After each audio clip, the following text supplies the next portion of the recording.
안녕하세요. 이곳을 찾아온 청취자 여러분께 인사부터 먼저 올리도록 하겠습니다. 저는 지금 37살을 먹은 여자로 최근 몇 년간 저에게 일어난 정말 악재가 틀림없다고 생각되는 일에 대해 이야기를 풀어보고자 이곳을 찾아오게 되었습니다. 제 친구가 엄청 즐겨 듣는데 만약 제 사연이 뽑히게 된다면 제 친구가 듣고 깜짝 놀라지 않을까 싶기도 합니다. 저는 세상의 다양한 사람들을 존중하고 또 모든 사람들은 평등하다는 마음으로 한평생을 살아왔지만 요즘 들어서는 조금 다른 생각을 가지게 되었습니다. 남에게 피해를 주지 않고 스스로를 보호할 수 있는 사람들이야말로 존중과 평등을 지지받을 수 있는 사람이라고 생각하게 되었습니다. 모든 사람들에서 일부의 사람들로 바뀌게 된 것에 가장 큰 일조를 한 사람들, 그리고 사건들에 대한 이야기를 지금부터 차근차근 풀어보도록 하겠습니다. 모쪼록 끝까지 들어주시고 저의 가치관이 왜 바뀌게 되었는지를 생각해 주셨으면 좋겠습니다. 물론 이 사연을 들으시는 분들에게는 어떻게 저런 일들이 생길 수 있지? 라고 느끼실지 모르겠지만 저도 저에게 이런 일이 벌어질 거라곤 생각도 못했습니다. 그러니까 청취자 여러분들 주위에서도 충분히 일어날 수 있는 일들이고 이미 포진되어 있는 상태일 수도 있으니 오늘부터 의심의 눈초리로 살펴보시기 바라겠습니다. 저는 야구를 정말 좋아하는 여자랍니다. 한국 야구는 리그 자체도 크고 전국 각지의 구단이 하나씩 자리 잡고 있기 때문에 응원을 하는 맛도 상당합니다. 20살 때 처음으로 동네 오빠들을 따라서 야구를 보러 갔다가 그 압도적인 응원과 매 순간순간 뒤집어지는 스코어에 푹 빠져 정말 야구에 미쳐있구나 할 정도로 살았습니다. 야구를 처음 본 이후에 완전히 매료되어서 야구장을 집처럼 드나들기 시작했는데 그 당시에는 대학생이기도 했고 용돈 자체도 빤해서 매번 가는 게 부담스러웠습니다. 돈이 있어야 티켓을 사서 보러 갈 수 있지 않겠습니까? 그러다 보니 용돈을 모아서 즐길 수 있을 때나 한 번씩 다녀오곤 했고 평소에는 TV로 시청을 했습니다. 야구장에 한 번 가면 맥주도 사서 마셔야 했고 치킨도 시켜 먹어야 하고 돈이 생각보다 꽤 깨지게 되거든요. 대학을 졸업하고 취직을 한 이후 20대 후반쯤 되었을 때는 저도 여유가 생긴 편이라 야구를 더 자주 보러 다닐 수 있게 되었습니다. 제가 취업이 잘 된 편이라 대기업 디자인팀에서 일을 할 수 있었는데 미대를 졸업한 사람치고는 아웃풋이 상당히 좋은 축에 속했습니다. 대기업 지명 광고의 대부분이 제 손을 거쳐서 탄생했다고 말을 할 수 있을 정도로 열심히 일을 했고 자부심을 가지고 살았습니다. 하지만 대기업 특성상 일이 쉬지 않고 끝내기 무섭게 밀리듯 들어오고 야근을 밥 먹듯이 해야만 했습니다. 처음에는 야근 수당도 챙겨주고 프로젝트가 성공하면 성과급이 어마어마하게 들어왔기 때문에 체력을 엄청나게 소모하면서 일을 했습니다.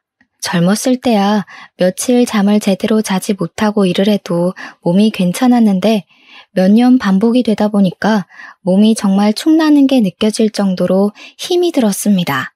몸만 힘들면 운동이라도 해서 버티겠는데 정신적으로도 스트레스를 너무 많이 받고 사람이 피폐해진다는 게 느껴지더라고요. 상사의 잔소리부터 시작해서 윗선에서 이 폰트가 마음에 안 든다, 이 색 배치가 별로다 하면서 트집을 잡아대니 전공도 하지 않은 사람이 뭘 아냐고 따져묻고 싶은 수준까지 가더라고요. 퇴사를 할까 말까 고민하던 도중 퇴사를 결정짓게 만든 사건이 발생하게 되었는데요. 제 원칙이자 주의가 사내 연애는 죽어도 하지 않는다거든요.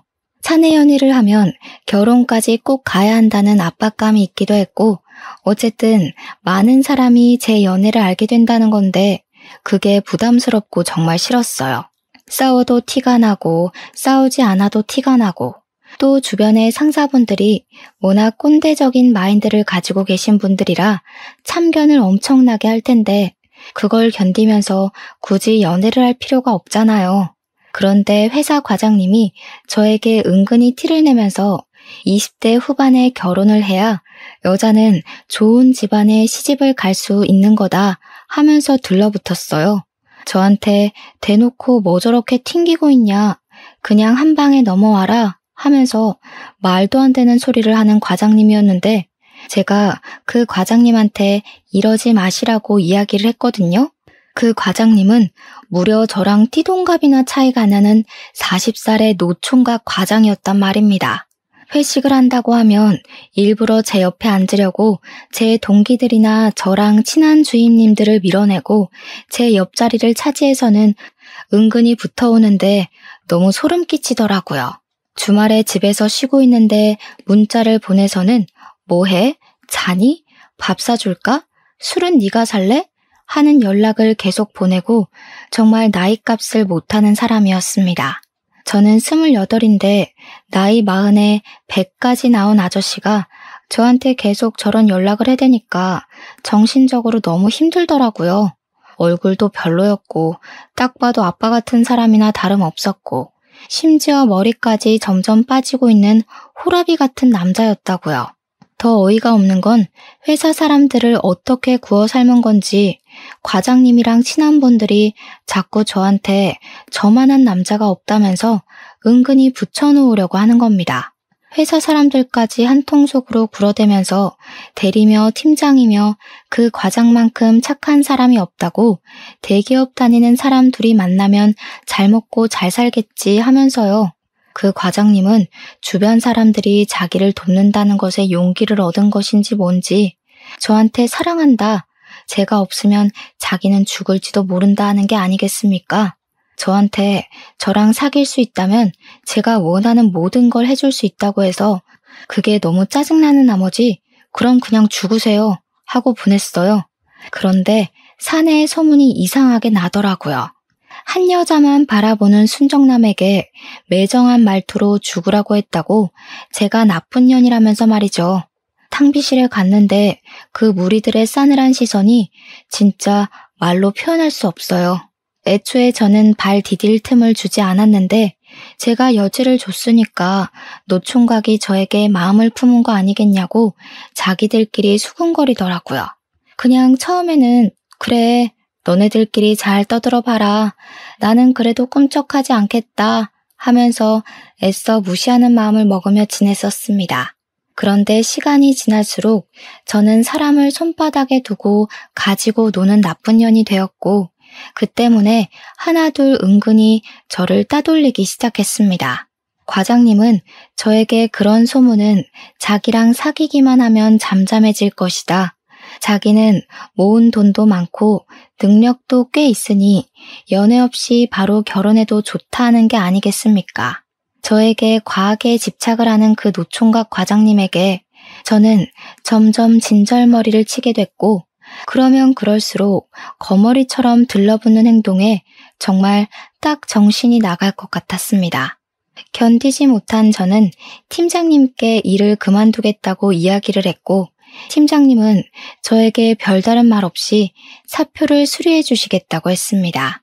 팀장님 또한 저와 노총각 과장을 엮던 사람이라 그런지 제가 그만둔다고 하는데 몸이 안 좋냐, 왜 그러냐 이런 말도 없이 아이고 우리 과장 어떡하냐 하는 소리나 하더라고요.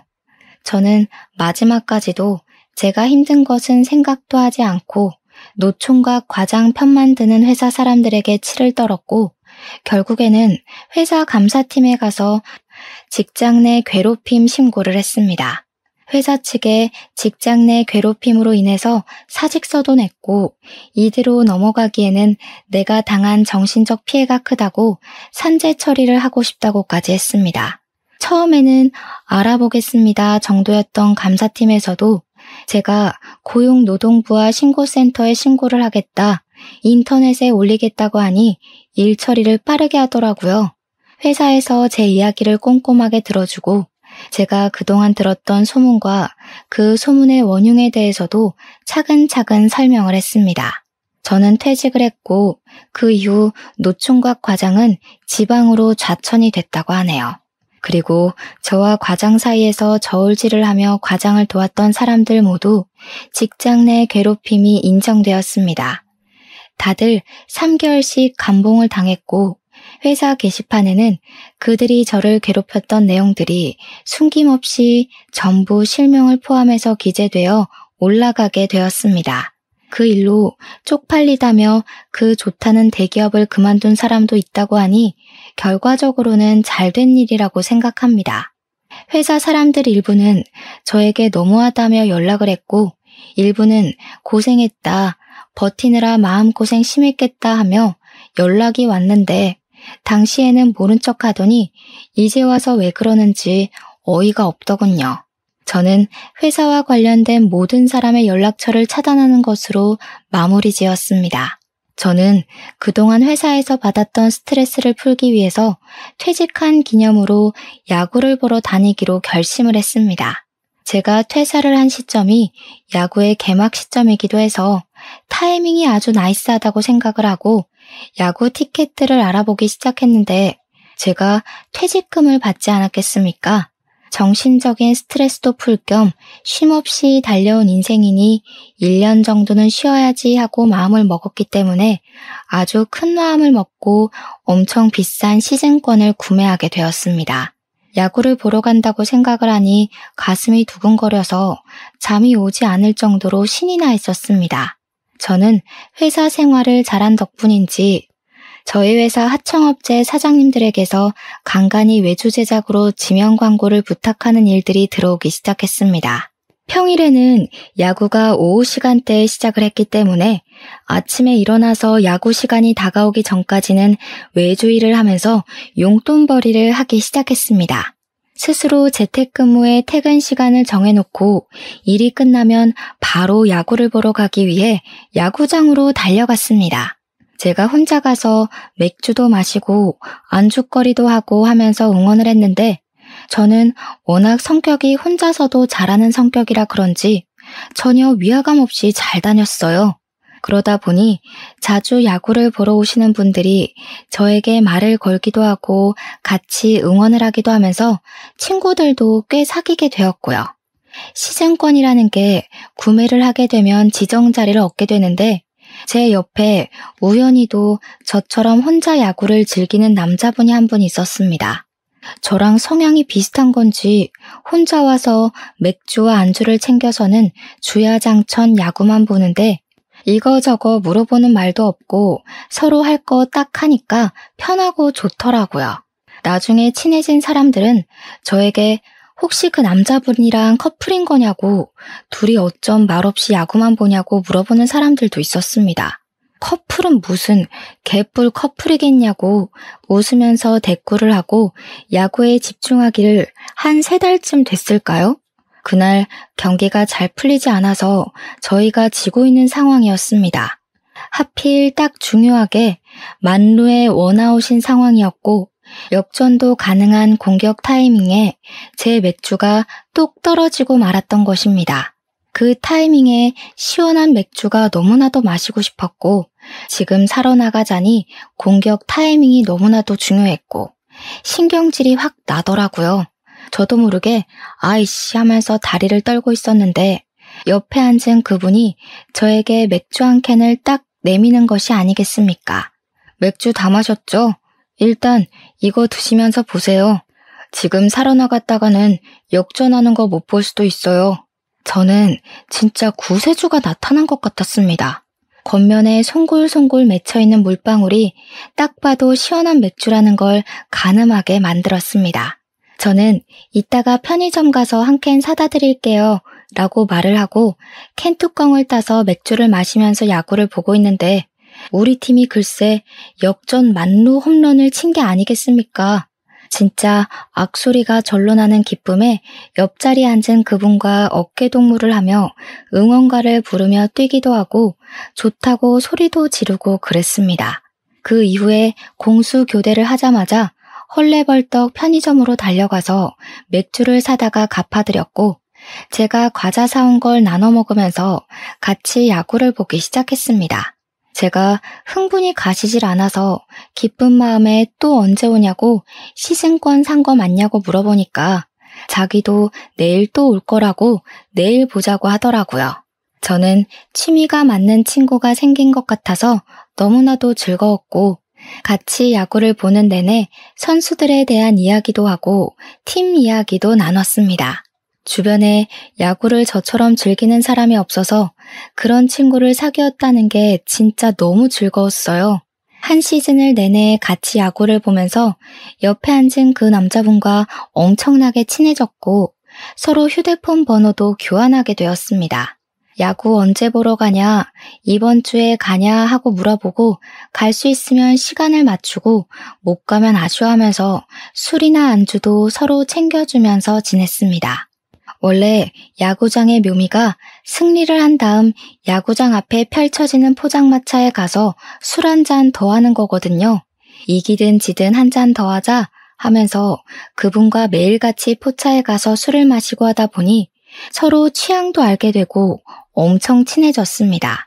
어느 날은 저에게 무슨 일을 하냐고 물어보길래 저는 그냥 대기업 디자인팀에서 근무를 하다가 스트레스를 견디지 못하고 때려치운 뒤 지금은 외주일을 간간히 받아서 하고 있다고 말했습니다.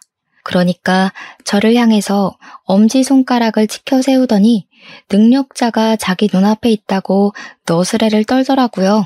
능력자라고 하기엔 볼품없는 몸이라고 했더니 집에서 근무를 하면서 야구를 다 볼 수 있을 정도로 여유를 가질 수 있다는 거 아니냐고 하더라고요. 듣고 보니 맞는 말이긴 했어요. 재택근무하면서 제 루틴은 제가 짜서 움직이는 거고 야구 보고 싶을 땐 언제든지 야구를 볼 수 있는 몸이었으니까요. 그냥 고개를 끄덕이면서 그런 셈이긴 하다고 대신 대기업에 근무를 할 때 반 정도밖에 수입이 되지 않는다고 이야기를 했습니다.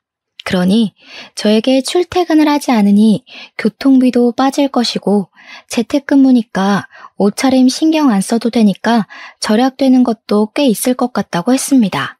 야구를 보러 나올 때 말고는 아예 집 밖으로 나가는 일이 없다고 하니 막 웃더라고요. 제가 겉보기에는 집에서 빈둥빈둥할 것 같아 보이진 않았다면서요. 그렇게 얘기하면서 알게 된 것은 남자의 이름은 민우였고 저보다 2살이 어린 연하남이라는 것이었습니다. 취업이 빨리 된 덕분에 꽤 알아주는 유명한 타이어 회사에 재직 중이었는데 야구를 너무 좋아해서 어떻게든 일을 끝내고 야구장으로 바로 퇴근한다고 하더라고요. 저한테 좋아하는 야구 선수가 누구냐, 어떤 모습이 좋냐 물어보는데 제가 일부러 놀려 먹으려고 야구 선수의 허벅지가 좋다고 이야기를 했거든요. 당황할 줄 알았는데 눈을 반짝이더니 남자의 생명 아니겠냐고, 엉덩이부터 내려오는 라인이 기가 막힌다고 자기가 더 신나서 이야기를 하더라고요. 좀 특이한 애구나 싶었는데 저한테 이런 것까지 잘 맞는다고 좋아하길래 일부러 나한테서 관심을 사려고 그런 말을 했다고 생각했습니다. 술을 자주 마시다 보니 자연스럽게 회사 노총각 과장에게 당해서 일을 그만두게 된 이야기도 하게 되었고 같이 분노를 해줘서 기분이 좋았습니다. 자연스럽게 저희는 한 시즌을 같이 야구를 보게 되었고 비슷한 취미에 취향이 겹쳐지니 자연스럽게 연애를 하고 데이트를 하게 되었습니다. 다음 시즌에도 더할 나위 없이 즐거운 야구를 즐기자고 약속을 했고 야구 시즌이 끝나도 저희는 계속 일주일에 한두 번씩 만나며 예쁜 사랑을 나누고 있었습니다. 생각보다 숙맥인지 저와 스킨십을 많이 하지는 않았지만 저는 그게 연하의 풋풋함이라고 생각하면서 오히려 좋게 보게 됐어요. 저는 프리랜서로 자리를 잡게 되면서 일이 많이 늘어 자유시간이 조금 줄어들게 되었지만 직장에 다니는 민우 씨와는 시간이 잘 맞아떨어졌습니다. 다음 시즌에도 약속을 했던 것처럼 야구를 보러 다니면서 연애를 잘했고 서로 잘 챙겨주면서 2년이라는 시간을 보낸 뒤 제 나이 31에 결혼을 약속했습니다. 결혼을 약속했으니 당연히 시댁에 인사를 드리러 갔는데 시모 반응이 의외였습니다. 저를 보자마자 눈을 동그랗게 뜨면서 여자친구라고? 정말? 하면서 민우 씨에게 되묻는데 민우 씨 얼굴도 약간 붉어져서는 끄덕이더라고요. 의외의 모습이 있네 하고 귀엽다고 생각한 것도 잠시 시모 될 사람이 저에게 하는 일이 무엇이냐고 물어보았고 저는 제 일에 대해 열정적으로 설명을 했습니다. 하지만 옛날 사람이라서 그런 건지 프리랜서라는 개념 자체를 잘 이해하지 못하시더라고요. 우리 아들은 유명한 타이어 회사에 다니고 있는데 너는 집에서 논다는 거 아니냐? 아니에요, 엄마. 엄마가 몰라서 그렇지 프리랜서로 일을 해도 웬만한 중소기업 다니는 사람보다는 많이 벌어요. 아니, 암만 그래도 떡하니 직장명이 붙은 회사에 다니면서 일을 해야지. 프리랜서라는 게 일이 끊기면 아무것도 없는 백수나 다름없는 거 아니야? 나는 걱정이다. 너네가 결혼하고 나서 어떻게 될지 아무것도 모르는데 직장이라도 튼실해야지. 민우 씨는 계속해서 시모에게 제 편을 들어주었고 그게 불편했는지 어느 순간부터 시모가 입을 꾹 다물더라고요. 물론 민우 씨가 대신 변명을 해주니 저는 아예 입을 열 타이밍도 없어서 편하긴 했지만 시모가 우리 아들을 구워 삶아 먹은 여자 보듯이 보니까 좀 불편하긴 했습니다. 다들 입을 다물었으니 정적이 흐르는 와중에도 끝까지 시모는 표정으로 저에게 마음에 안 든다는 기색을 보였어요.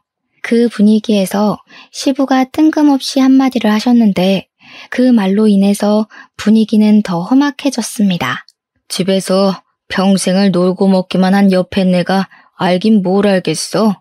요즘은 저렇게 자기 전공 살려서 편하게 눈치 안 보고 일하는 게 제일 좋은 거지. 실적 압박도 없고 상사 잔소리도 없고 집에서 편하게 일하는데 얼마나 좋아.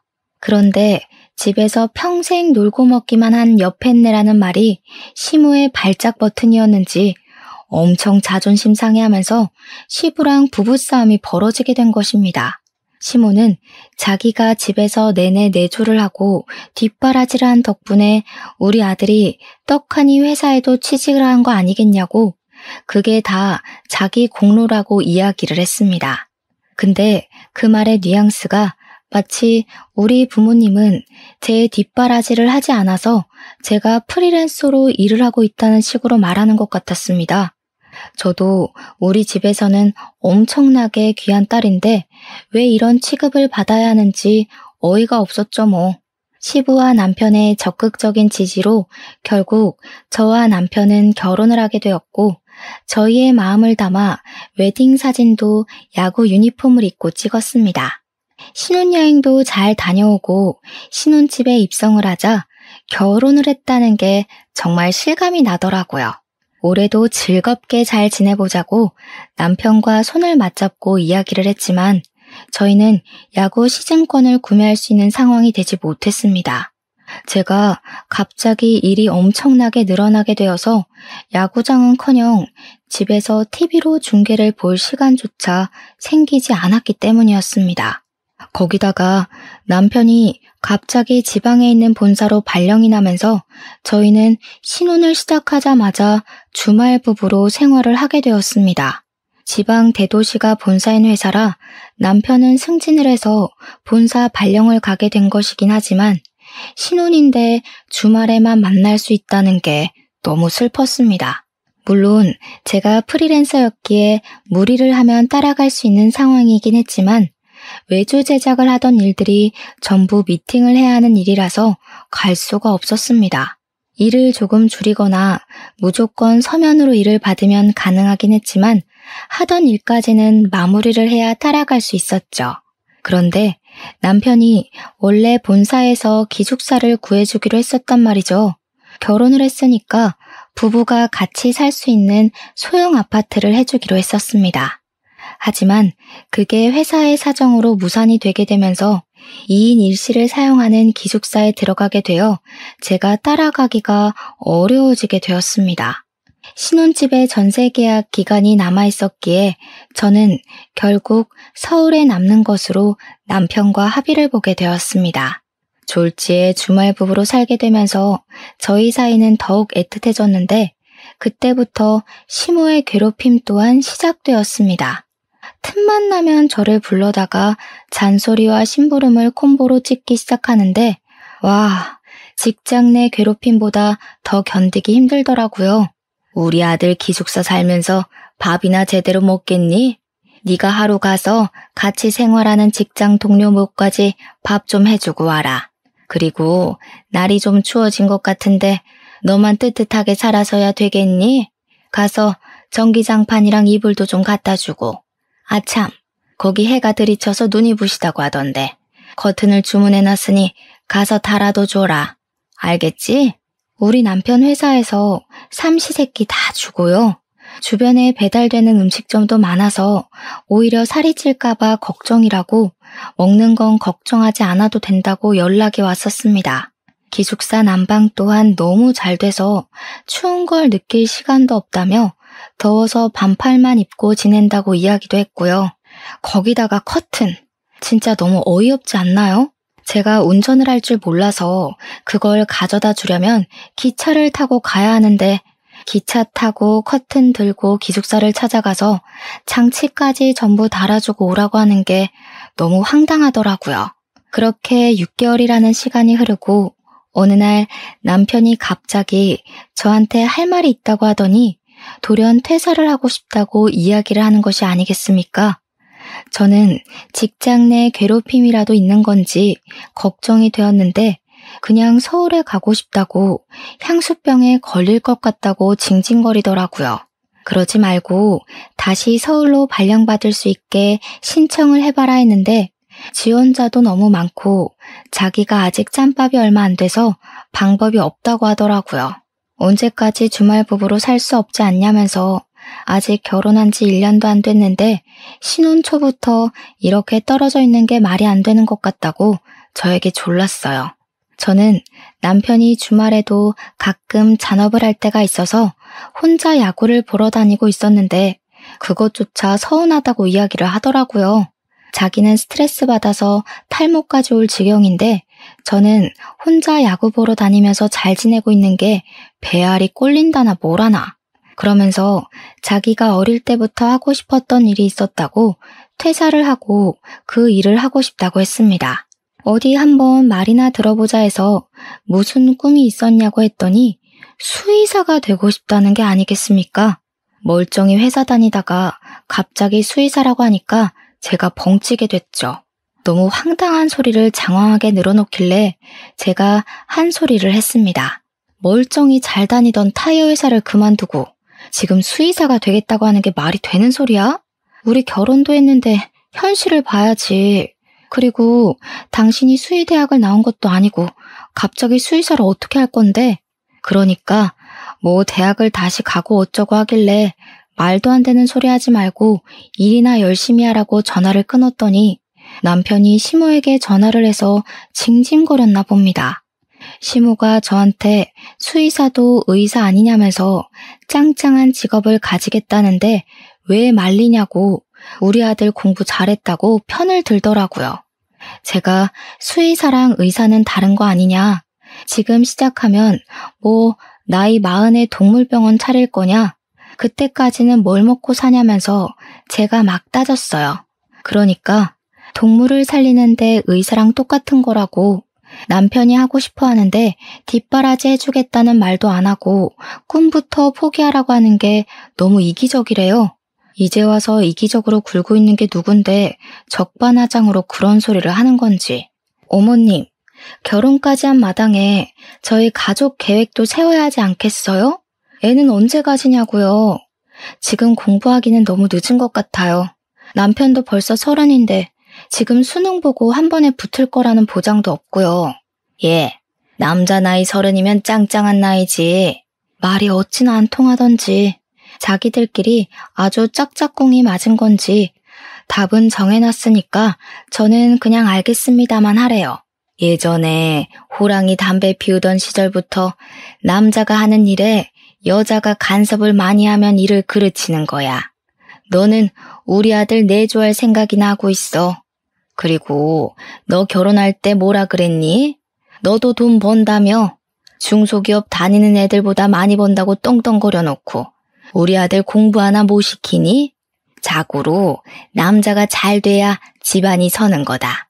괜히 남자한테 집안의 대들보다 기둥이다 하겠어? 말이 안 통하는 시무는 그렇다 치고 시부까지도 원래 남편이 공부를 잘하던 놈이긴 했다면서 한번 믿고 지켜봐 주라고 하더라고요. 취업은 또 하면 되는 거라고 쉽게 말을 하는데 솔직히 요즘 취업이 하늘의 별 따는 것만큼이나 어려운 거잖아요. 결국 남편은 저에게 말도 없이 퇴사를 한 뒤 짐을 싸서 신혼집으로 돌아왔고 공부를 하겠다면서 독서실을 끊더라고요. 제가 야구 보러 간다고 나갈 때에도 자기는 공부한다고 집에서 공부만 하길래 마음 잡고 하나 보다 했는데 수능 성적이 아주 처참했습니다. 4등급, 5등급 천국이더라고요. 공부를 그리 열심히 하더니 도대체 뭘 한 건지, 어떻게 이런 성적이 나오는 주제에 수의대학을 가겠다고 나댄 건지 어이가 없었죠. 제가 황당해하니까 남편이 필사에 변명을 하는데 너무 오랜만에 공부를 한 거라서 머리가 굳은 것 같다고 원래 자기 성적이 이렇게 처참하지는 않았다고 하대요. 1년을 더 공부하면 분명히 좋은 성적을 낼 수 있을 거라고 1년만 더 해보겠다고 하는데 제 머리가 지끈거려서 진짜 뒤로 넘어가고 싶었습니다. 근데도 시모는 우리 아들 잘할 수 있어. 엄마가 계속 응원할게. 하고 있는 겁니다. 도대체 미리미리 공부 좀 시켜놓지 왜 하필 저랑 결혼을 한 이후에 공부를 하겠다고 하는 건지 이해가 가지 않더라고요. 시모한테 제가 미리미리 공부 좀 시키지 그랬냐고 수의대 가고 싶어 했으면 애초에 그쪽으로 대학을 입학했으면 되는 거 아니냐고 하니까 시모가 입을 삐죽하대요. 고3 때만 해도 수의사가 되고 싶다는 말이 없어서 경영학과를 간 것이라면서 우리 아들이 사업가 기질이 있다고 하는데 피식했죠. 그냥 성적 맞춰서 대충 경영대학 들어간 것 같은데 사업가 기질은 개뿔.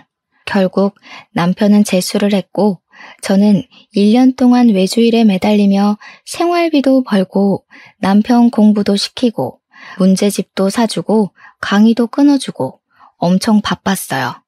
저희 신혼집의 전세 계약이 끝나가는 시점이기도 했기 때문에 돈을 모아두는 게 중요하다고 생각을 하며 통장 잔고를 긁어모으고 있었습니다.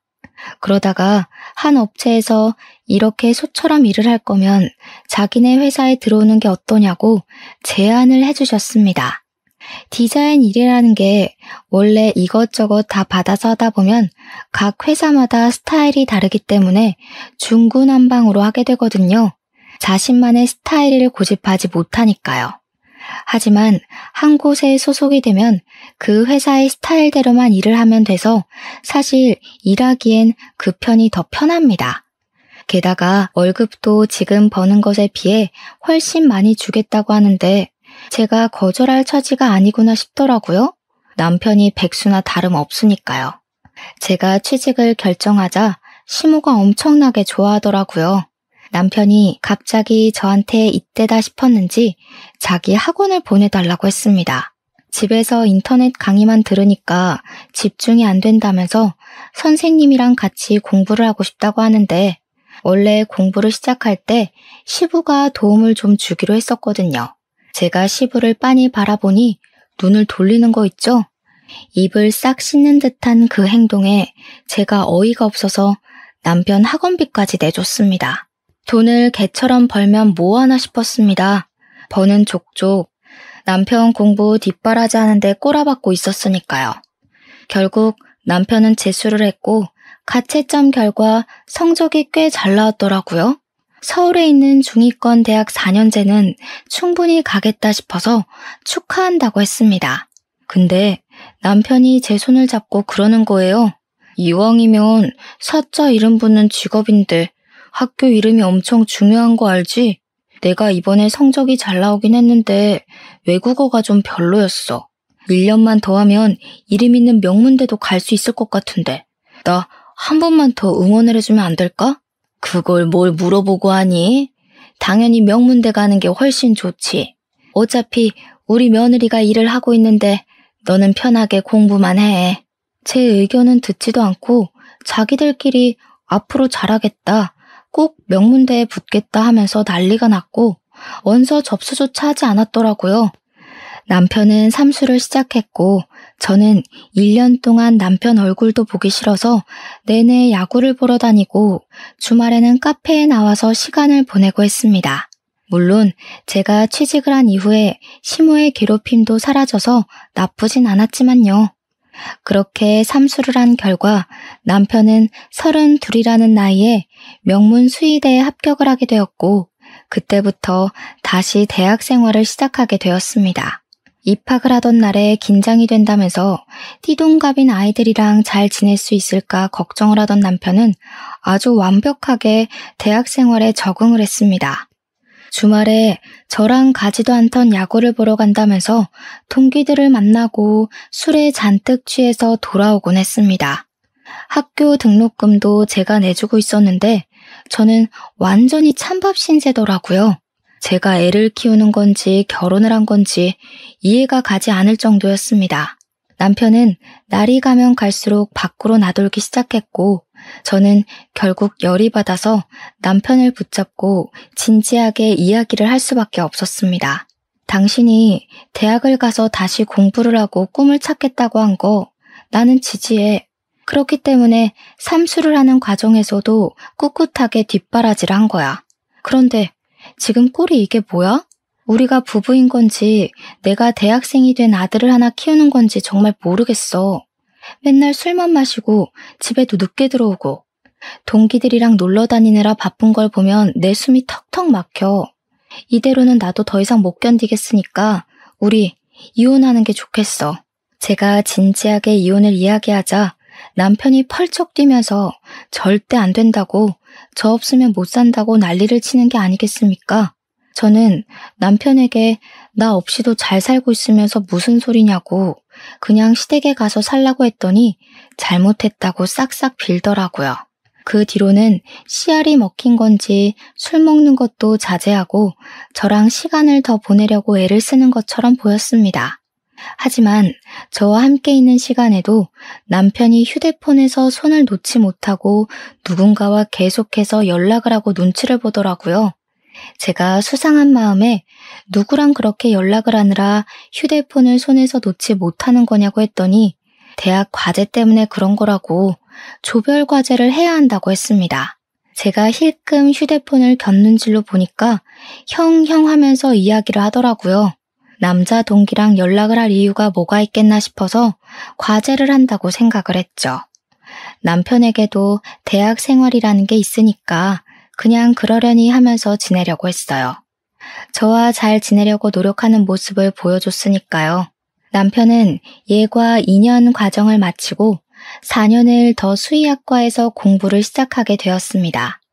예과 2년이 끝나고 자퇴를 하는 애들도 꽤 있다며 남편은 서운해하더라고요.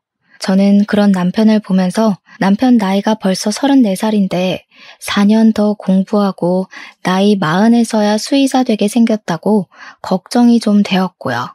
저는 제가 회사 생활을 하면서 벌어오는 돈으로 대책 없이 사는 남편에게 점점 지쳐가고 있었습니다. 그리고 제가 남편에게 아이를 가지자고 선언을 했죠. 제 나이가 36인데 더 늦으면 힘들 것 같다고 이야기를 하니까 남편이 그러는 거예요. 우리 아이 생각은 하지 말고 나중에 동물이나 키우면서 둘이 오순도순 살자고요. 남편이 학교 생활이 힘들다는 이유로 저랑 각방을 쓴 지도 꽤 됐고 저는 그게 말이나 되냐며 남편에게 화를 냈죠. 시모도 은근히 아이를 바라는 눈치인데 아이랑 동물이 같냐고 하니까 자기네 부모님도 이해해 주실 거라고 걱정하지 말라는 겁니다. 의견이 좁혀지지 않아서 서로 빈정이 상해있던 어느 날 남편이 뜬금없이 야밤에 걸려온 전화를 받고 제 눈치를 보면서 옷을 주섬주섬 입더라고요. 누구야? 이 시간에 어딜 나가? 아니, 동기인 동생이 애인이랑 헤어졌다고 술 먹고 전화가 와서. 뭐? 이 시간에 그게 말이 돼? 너 혹시 바람났어? 아, 남자애야. 근데 전화기에서 목소리가 흘러나오는데 진짜 남자애가 형 하면서 울고 있는 겁니다. 저한테 고작 해봐야 20대 초반인 남자애라고 그때는 본인 연애가 하늘이고 땅 아니냐면서 달래주고 온다고 하는데 저도 황당해서 그래 갔다 와라 했습니다. 그 이후에도 남편은 학교 생활에 빠져서 툭하면 나가고 툭하면 남자 동기들 만난다고 술 먹고 그런 생활을 반복하다 제가 어느 날 꼬리를 잡게 되었습니다. 제이라는 여자에게서 온 문자를 보게 된 것인데 내용이 보고 싶다는 말이었습니다. 저는 놀래서 남편 휴대폰을 빼앗아 문자 목록을 뒤지는데 남자애들 이름 사이에서 제희 딱 2글자로 저장된 이름을 발견한 거죠. 여자로서 순간 직감이 들었고 문자 내용도 보고 싶다, 뭐하냐, 목소리 듣고 싶다 그런 내용만 가득한 게 아니겠습니까? 저는 배신감에 치를 떨면서 남편에게 해명을 하라고 했고 남편은 사색이 되었습니다. 아니 그런 게 아니라 아무 말도 못하고 계속 그런 게 아니다만 반복하는데 대학을 가서 새파랗게 어린 여자랑 바람이 났다는 게 진짜 믿어지지가 않더라고요. 제가 부들부들 떨면서 당장 시댁에 가서 이야기를 하겠다고 옷을 입고 나오니 남편이 저를 따라오면서 오해라고 변명을 시작했어요. 하지만 저는 들리지 않았습니다. 그리고 그 야밤에 시댁을 찾아가 시부모에게 남편이 바람이 났다고, 대학에 가서 어린 여자랑 바람이 났다고, 그년이랑 야구도 보러 가고 데이트도 했다고 다 고자질을 했죠. 문자를 보는데 저랑 했던 데이트를 그대로 그 여자와 했더라고요. 저는 열받아서 눈물도 나오지 않았습니다. 시부는 진짜냐고 몇 번이나 되묻고는 남편의 뺨을 그대로 내리쳤습니다. 우리 며느리가 뒷바라지 다 해서 대학 보내놨더니 그런 식으로 뒤통수를 때려? 바람을 펴? 아니, 아들 뺨은 왜 때리고 그래? 보아하니 임신도 못하는 게 지가 돈 번다고 우리 아들 무시하고 그랬겠지. 제가 오죽하면 딴 데 눈을 돌렸겠어? 더 들을 필요도 없을 것 같아요. 이혼하겠습니다. 그래, 나도 너 마음에 안 들었어. 꼴랑 그거 본다고 유세 떨기는. 이혼해. 남편은 안 된다고 제 다리를 붙잡고 늘어지는데 시모는 남편 등짝을 때리면서 추잡하게 굴지 말고 이혼하라고 하대요. 남편이 계속해서 협의 이혼을 거부하는 바람에 저는 변호사를 선임해서 소송을 진행했고 상간녀 소송 또한 준비를 했습니다. 전화번호랑 이름이랑 전부 변호사에게 넘기고는 알아서 잘 처리를 해달라고 했는데 이혼을 진행하던 도중 변호사가 저에게 연락을 해왔습니다. 사모님, 제이라는 이름으로 남편분 주변 상간녀를 찾아보고 소장 접수도 다 했는데요. 법원에서 시정 명령이 나왔어요. 그게 상간녀가 아니라 제이라는 사람이 남자라는데요. 저는 제가 들은 말이 뭔 말인지 한참을 생각해야 했습니다. 그러니까 남편이 바람을 피운 상대가 여자가 아니라 남자라는 것이었습니다. 저를 만나기 전부터 그랬던 건지 뭔지 모르겠지만 남편은 양성애자였고 대학에 가서 남자와 바람을 핀 거죠. 어쩐지 저랑 부부 생활도 매끄럽지 않았고 이상형 이야기를 나눌 때도 자꾸 남자 이야기를 그렇게 하더니 그게 저에게 환심을 사려고 한 행동이 아니라 진심이었던 것입니다. 남편이랑 이야기를 하려고 하니 남편은 저에게 시댁으로 오라고 하더군요. 저랑 이혼한다고 시부에게 맞아서 다리를 깁스해서 못 움직인다는 것입니다. 시댁에 가니 시부는 미안하다고 저랑 눈도 못 마주치시는데 시모는 저에게 뻔뻔하게 여길 나타나냐고 한 소리 하시대요. 물어보고 싶은 것만 물어보고 갈 거예요. 당신이랑 바람난 그 상간녀, 상간녀가 아니라 상간남이더라. 제이가 여자가 아니라 남자래. 어떻게 양성애자인 걸 감쪽같이 속이고 남자랑 바람을 피워? 네가 사람이니? 그러니까 남편 얼굴이 창백해지고 시부는 눈알이 돌아가고 시모는 개거품을 무시더군요. 그게 무슨 소리냐고 물어보길래 저도 똑부러지게 말씀드렸죠. 법원에서 상간녀 소송 정보 시정 명령이 내려왔더라고요. 주민번호 뒷자리가 2가 아닌 1로 시작해야 된다고요. 이 미친 정신병자 새끼가, 이 쓰레기 자식, 당장 내 집에서 나가! 시부가 바로 방에서 골프채를 들고 나오시는데 우리 시모는 남편을 붙잡고 우리 아들이 그럴 리가 없다고 막 소리를 치셨습니다. 도대체 누구 인생을 망치려고 나랑 결혼을 했어? 혼자 얌전히 살지. 혹시 나는 네가 남자들을 만나러 다니기 위한 방패막이었니? 그러니 남편이 아무 말도 못하고 울더라고요. 그래서 애도 갖기 싫다고 한 거야? 어쩐지 이상하다 싶었어. 아주 심각한 병에 걸려서 평생 고통받았으면 좋겠다.